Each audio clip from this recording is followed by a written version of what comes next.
Have you heard the saying that you never get more than you can handle? If you're like me, you may have been in that place a few times that you were going through what you thought was more than you could handle. If that's you, this video is for you because sometimes life doesn't prepare you for what you're about to go through, but it just plunges you head first into darkness and then waits to see if you'll rise. So, where are you in that journey? Have you been plunged into a heartbreak or a devastating situation that you don't think you can live through? Well, in a short period of time, in a relatively short period of time, I experienced a trifecta of heartbreak.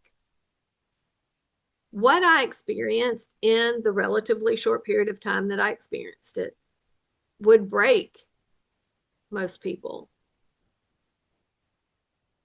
I lived through betrayal,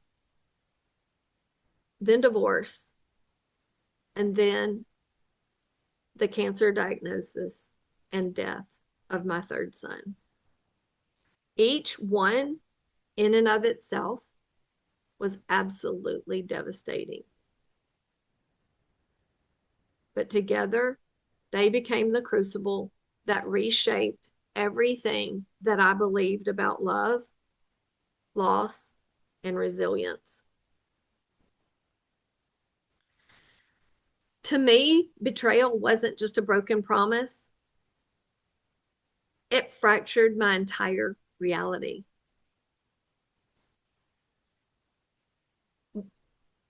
When you experience betrayal, your past, present, and future is affected. It's the moment you realize the life that you had built,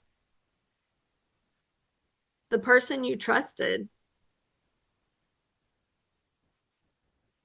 and everything you thought you knew might not be what you thought.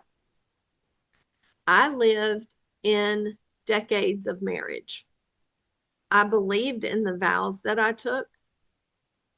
And that day and those times when I discovered betrayal, it shakes everything.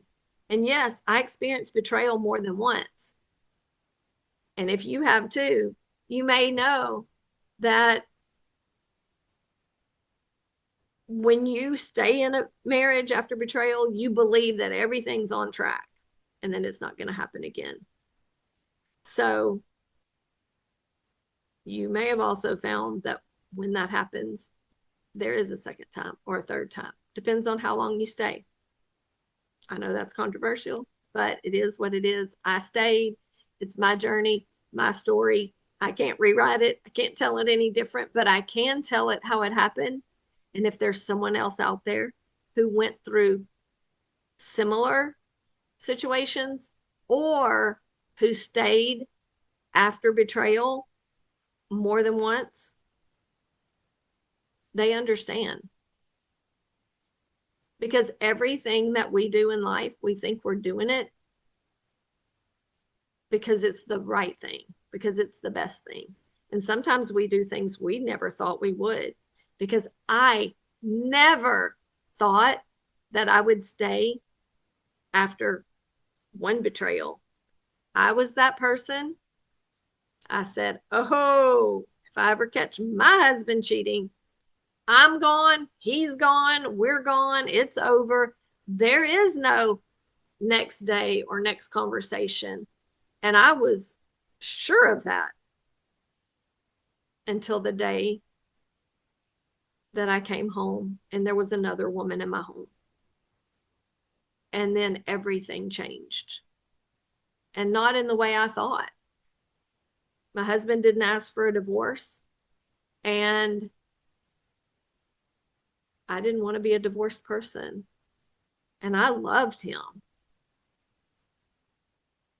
And I thought he loved me. And I thought it was just a mistake. And so sometimes If you're watching this, if you're listening and you think, oh, I'd be gone, and it hasn't happened to you, you just don't know until you're in the middle of it. So, um, I, that was just the first time. Then there were others. Um, I decided to stay.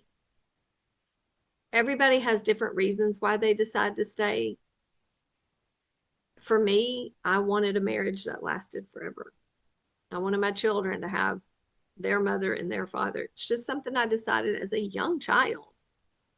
And that was the goal that I was working toward. But even through all of that, my world fractured, my identity was shook, and I was forced to rebuild my life after betrayal, after divorce. When the divorce came, that's when you sit there and you realize I'm not legally married anymore. You experience emotions on a different level. And what you believed you had is gone. It strips away your sense of normal, strips away your security, and even your faith in life's fairness. At least it did for me. The grief that I experienced in the midst of my divorce was a deep level of grief. I wasn't just mourning the loss of my partner, my husband. I was mourning the life that I thought I would have. I was mourning the life that I had dreamed of. I was mourning the life that I had built. I was mourning that my children wouldn't have one mom, one dad, in one home forever and ever. And I had to rebuild my life.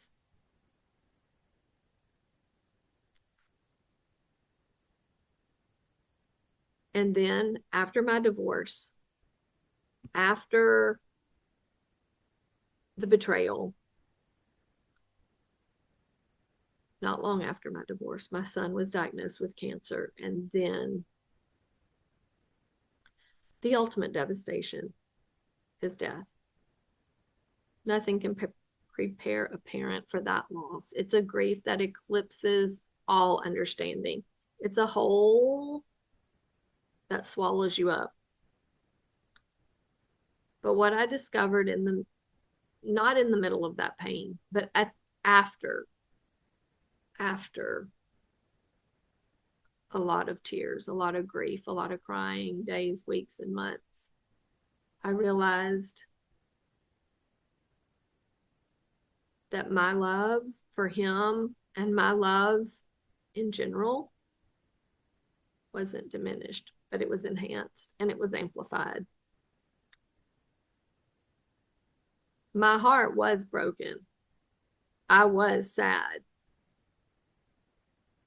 But I realized I was capable of loving deeper and more fierce and bolder than I ever thought possible.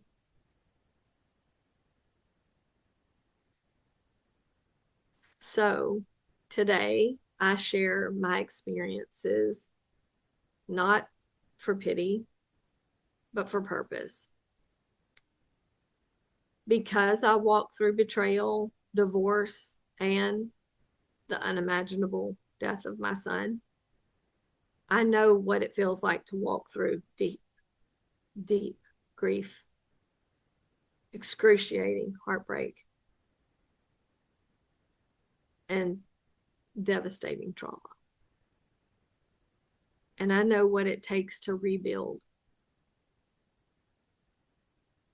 I know what it takes to reclaim your identity. And I know what it takes to get the courage to love again, to live again, to begin again, It's all possible. This is why I do the work that I do, so that I can help women or anyone who has gone through these things rise up from the ashes, from the pain, from the heartbreak, the grief, the loss, the devastation, and help turn all that pain into clarity, courage, and deeper love. So, welcome to my channel. Please subscribe. Hit the bell to get notifications if you want to know when I put out new content. Welcome. This is not a place you ever thought you would want to come. Like it's a club you don't want to be a member of, but you are. But we can be in it together, and we can grow and be enhanced from the experiences that we've had. Thank you.